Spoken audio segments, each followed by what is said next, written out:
I have been so fortunate in my career to have the opportunity to meet some of the most talented people in the country.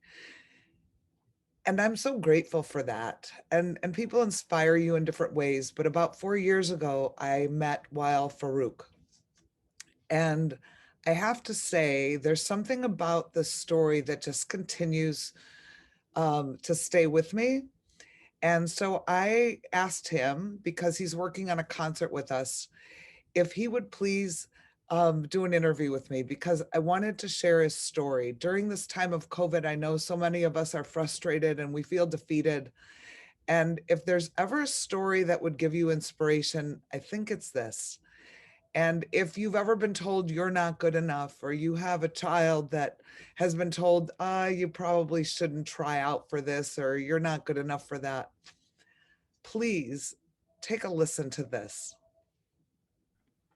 So, hello, everybody. Thank you for tuning in. I heard something in a marketing meeting, and it's about the Rachmaninoff concert.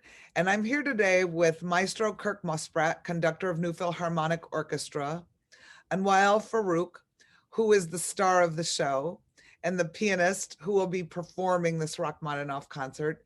And I was asking, what makes this concert special? Why should somebody want to watch it? And then Paula said to me, well, no one ever plays it because no one can. And I said, well, can we do it if no one does it? And she said, yes, Wael Farouk can play it. Right. So, Kirk, why would you pick something so hard that no one can play and then say, hey, Farouk, can you play this? So I went, Henry Fogel, the president of the Chicago Symphony, said, you know what, you have to hear this pianist. It's over at Roosevelt. You have to go and hear him.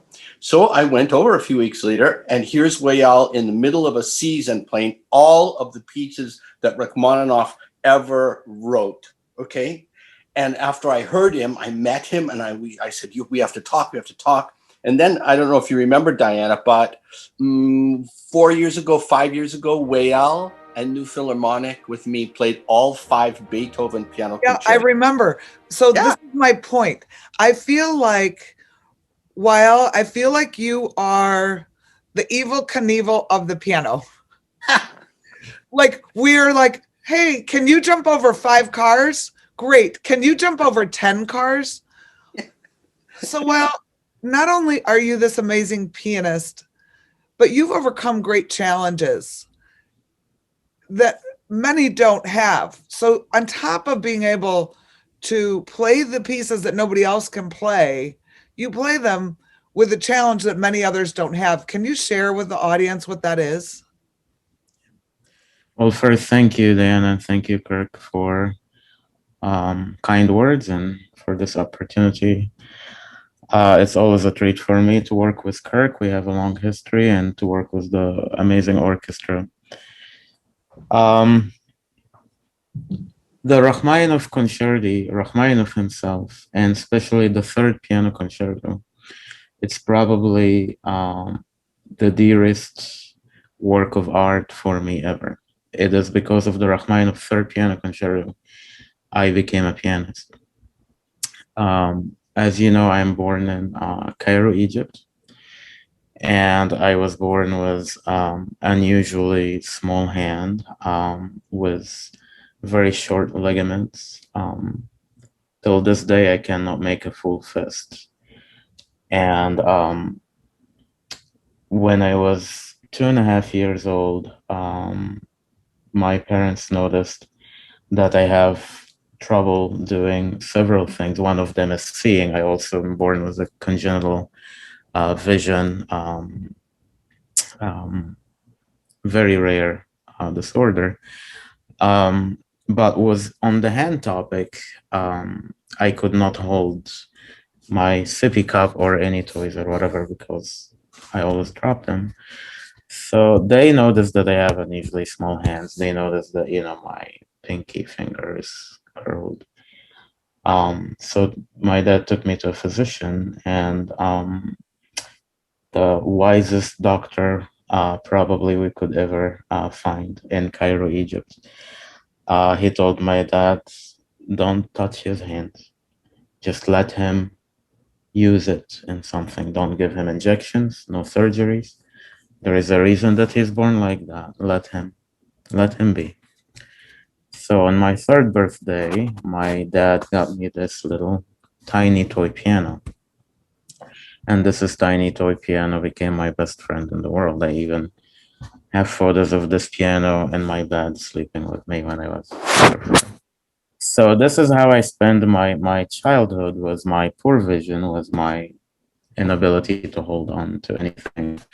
This piano became my companion. Around 4 years old, I started playing by ear some of the songs I would hear in the radio. And you may know, you may not, I am Coptic Christian, and that is a minority in Egypt. But church for me was my first stage. I started playing many, many, many tiny concerts in church by the age of 4.5. By the age of 5, I was playing for the Pope. And this is in a way very unusual because the Coptic Church, the Orthodox Church, forbids any instrumental playing in the church. But for me, somehow they agreed to make an exception that I'm allowed to play for services. You know, this yay high little boy was, you know. So anyhow, by the time I was 7, I got to play more and more. I was on TV many times. So some professionals started telling my dad, you know what, you should really start professionally to study and to become a musician. So my parents, came from a very humble background, have no idea what classical music is, have no idea what it is to be a musician, classical musician, or a classical pianist. But they still were extremely supportive, extremely kind. They said, okay, well, let's go to the conservatory. Even though I scored the highest in the entrance exams, like, you know, was the ear training and was knowledge, and they still could play and whatever. They said, you know what, you will never be a pianist. Your hand is just the anti-pianist hand. This is not for you. This is going to destroy you psychologically. You're going to cripple yourself. Well, you know. Can we call them and show them this video and your concert? Well, all of I those hope they've seen them all. all of those people, you know, and they are real professional. Of course, there was the dean of the conservatory and all, you know. I still go back to Egypt every single year. I premiere, you know, many works.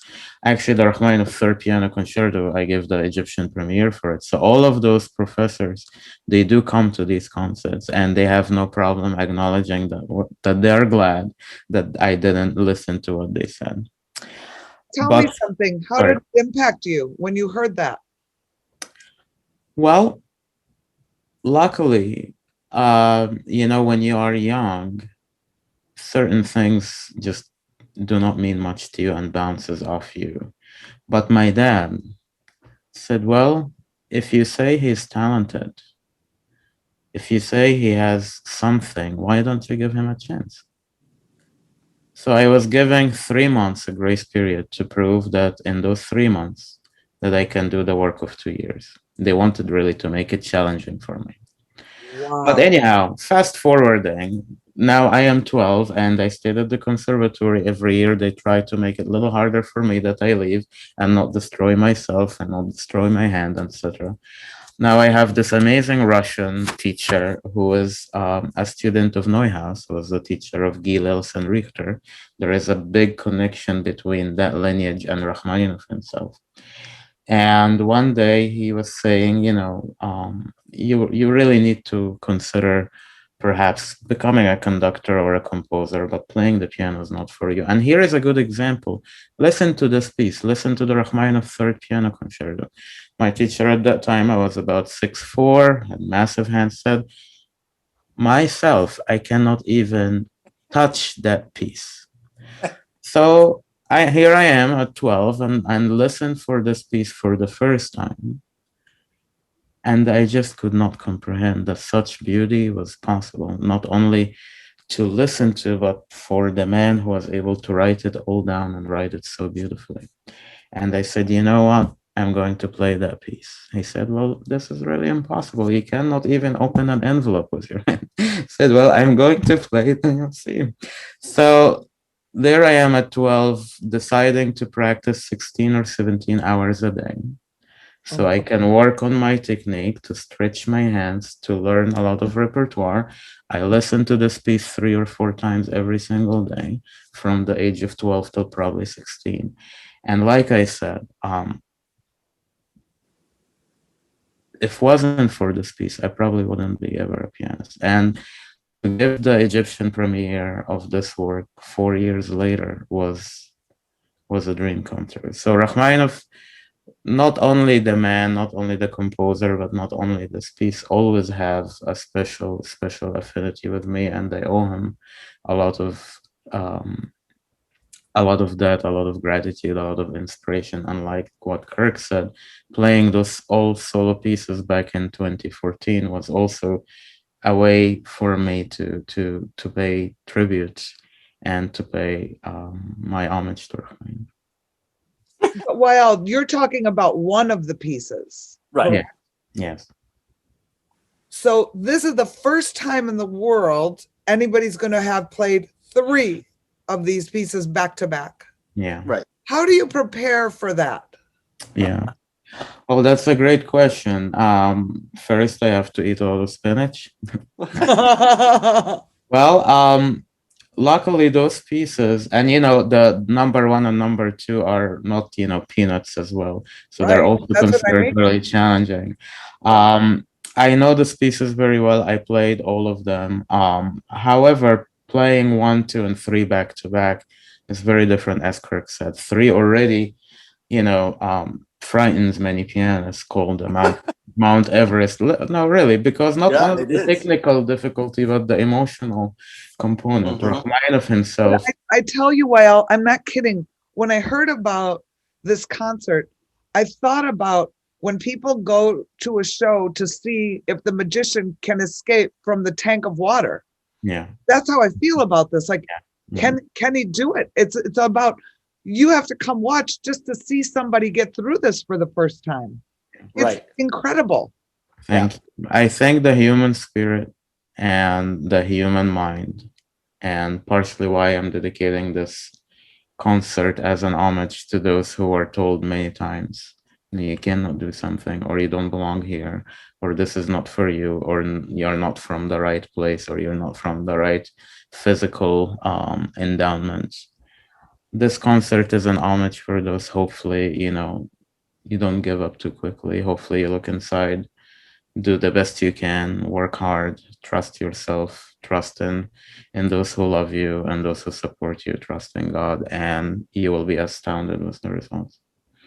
Wael, that's why I wanted to share your story with everybody. Like, I want to tell everybody this story because it's so inspirational to me. And it made me a huge fan of yours from the first time I ever heard you play. I fell in love with your spirit and your determination, but then you're the most gentle, kind, unassuming person I've ever met, with this enormous talent, this enormous, gigantic, huge heart and talent. And I think I want to be your publicist. I just want to share it with the world, because the inspiration you bring when you sit at that piano truly is a gift to everybody who gets to see you play.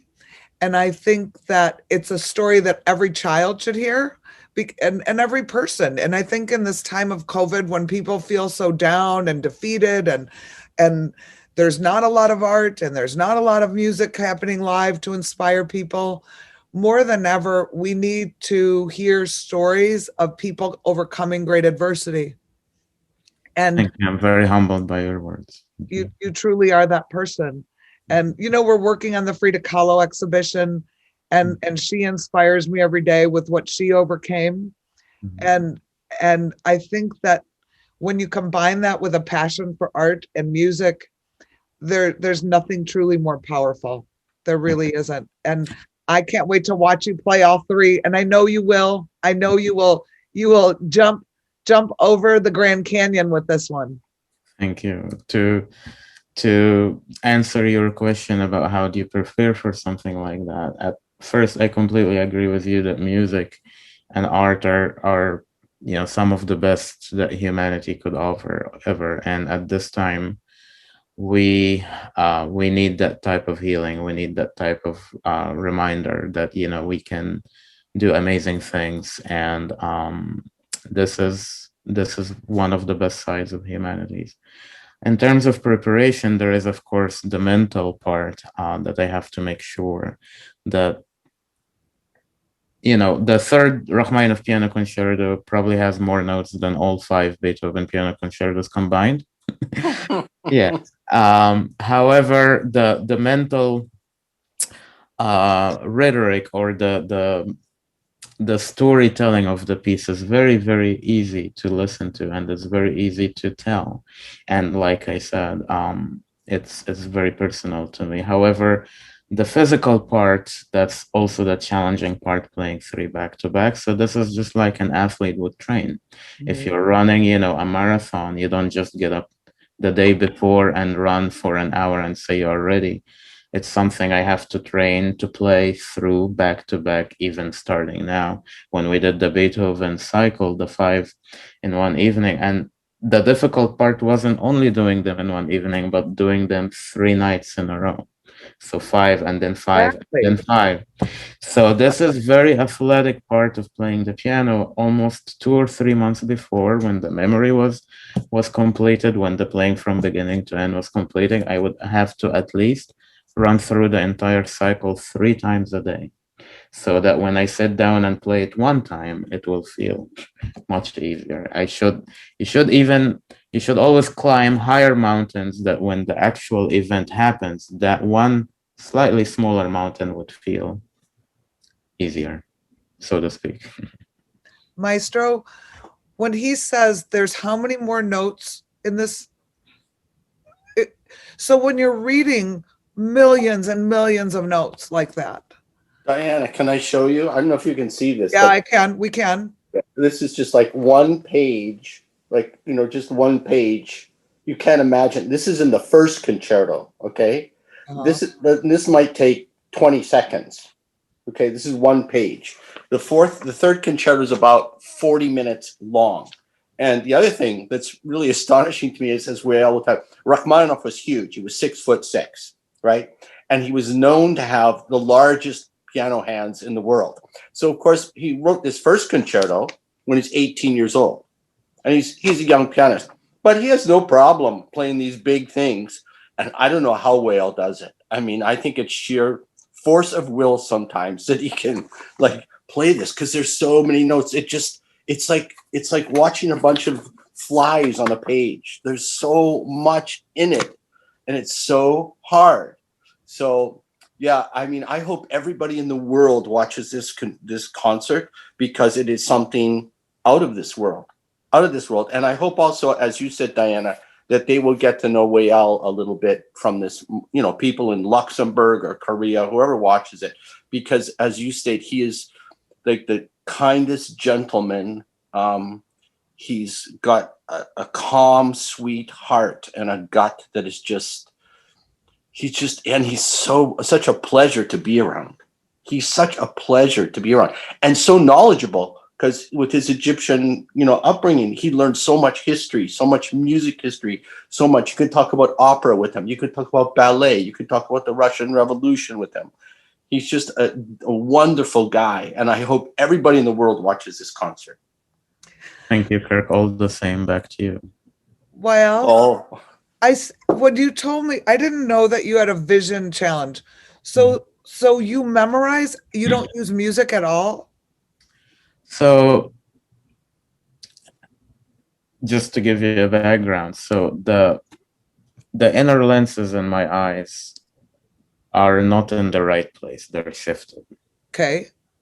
And the ligaments that hold them, they are literally torn apart. So there isn't really anything holding them in place. So my Okay. context has to be tailored very, very carefully. I'm not allowed to bend down. I'm not allowed to jump because bending down could cause those inner lenses to fall out of place and then I'll be blind. Oh my I'm not God. allowed to exercise. How many doctors tell you you shouldn't exercise? So I was one of those lucky few. So growing up again, we didn't have the knowledge of knowing all of this. Just I was, I couldn't see very well, so I always had those very, very, very thick glasses, Mhm. which also made playing the piano harder because with my oily skin, glasses were always sliding down when I'm playing. So luckily now I could wear contacts and I can see, I can drive, I Okay. can breathe. So I guess that always enticed me and encouraged me to learn quickly and memorize quickly and find ways to store the information in the long-term memory, not just in the short-term memory. That's something I would learn for a week or two and then completely forget it after that. Now it's a different process. So I was able, because of these, let's because of that vision challenge, I was lucky to find another way to work around it. And probably the same was my hand. If I didn't have this special hands, maybe I would never be. I've considered being a pianist, or circumstances wouldn't have directed me to be a pianist. So I was always blessed to be able to learn quickly, to analyze the music, just like I would analyze words and sentences, and it would make sense to me. So this has to come after that, just like in grammar, just like in vocabulary. It wouldn't work coming before, it has to come after. So memory also is a muscle in a way. The more you work Mhm. on it, it gets stronger. Some people have the idea that memory or sight reading, of that matter, it's something you're either born with or you don't have it. And yes, of course, you can be better prepared for something, or you can have special skill in something. But both memory and sight reading, there are skills to be developed and to be worked on. And the more you memorize it, the continuous memorizations that makes memorizing easy in general, because your brain is always spinning. So the audience knows at home, let's say the 2 weeks before the concert, how many hours a day will you be practicing? Well, not only 2 weeks before the concert, but at least 2 months before the concert, it has to be 8 to 10 hours a day. Right. Diana, can I chime in about Wael's Oh, brain? wait a minute. 8 to 10 Yeah. hours a day Yeah. for about 2 months. hmm Yeah. But This is that's not the difficult part. The difficult yeah. part is changing babies' diapers. We have two of them. So some people would tell me, how you play Rachmaninoff third? I said, well, this is not really the challenge at all. Well, you have a child and you have to change their diaper. Then then come to Oh my gosh, that baby is gonna know every single concert. well, they hear music all the time. I also teach in two schools and two universities. I have a full schedule. I have students in China, in Russia, in Nigeria, in Egypt now, and that's 5 different time zone. I teach from 9 in the mornings till 11 p.m. But again, this is not anybody's problem. It's my problem. I have to find time to practice.